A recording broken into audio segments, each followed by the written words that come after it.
আজ আমাদের নিমন্ত্রণ ছিল আমার জেঠি বাড়িতে। তো ফার্স্টেই মিষ্টির দোকানে চলে আসি, মিষ্টি নিয়ে গিয়েছিলাম। কেন কি আর এখানে না কী কারণে মানে অ্যাকচুয়াল নিমন্ত্রণ ছিল আমার জানা ছিল না, কেননা এখানে 12 মাসে 13 পার্বণ, এটা ওটা লেগেই থাকে সব সময়ের জন্য।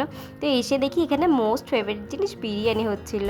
আর এদিকে বিরিয়ানির চালটা এরা নামাবে কি নামাবে না বুঝতে পারছিল না, কেননা বিরিয়ানির চালটা কখন তুমি নামাবে এটা হচ্ছে সব থেকে বেশি ইম্পর্ট্যান্ট জানা। কেননা চালটা যদি একবার তুমি ঠিক সময় মতো না নামাও না, তো চালটা একদম নষ্ট হয়ে যাবে আর বিরিয়ানিটা বিরিয়ানি থাকবে না। তো এটা ভেবে ওরা বাচ্চা নামিয়েই নিল। তারপরে এদিকে বান্টিদি কোথায় যাওয়ার ছিল মানে ওদের সবার, তো এই কী সব কেনাকাটা করেছিল, অনেক কিছু কেনাকাটা করেছিল, সেই জিনিসগুলো আমাকে দেখাচ্ছিল। আর এদিকে মাংসটা প্রায় হয়ে এসছে, আমার তো দেখেই লোভ লাগছিল। আর এদিকে বেরেস্তার মানে দুধ কেশর এগুলো ওরা রেডি করে রাখছিল। আর আমি প্লেটটার জন্য সব থেকে আগে রেডি ছিলাম যে কখন খাবারটা দেবে।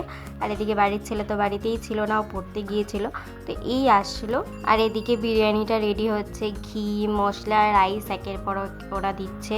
তো আমি জানি না কী করে দিতে হয়, আমি শুধু ভিডিওটা করতে জানি। তো এইদিকে আমি এখানে দাঁড়িয়ে দাঁড়িয়ে ভিডিও করছিলাম আর ওরা এগুলো রেডি করছিল।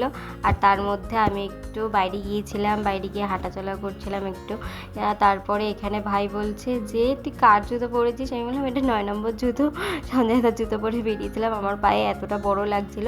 আর এদিকে ওদের সাথে খেলাধুলো করছিল। আমার মানে প্রচণ্ড ভয় লাগে, আমি দূরের থেকেই ওদেরকে ভালোবাসি। তো বাড়ি এসে দেখি বিরিয়ানি হয়ে গেছে, ব্যাস খেলাম, খেয়ে সন্ধ্যাবেলাটা চপ দিয়ে শেষ করলাম।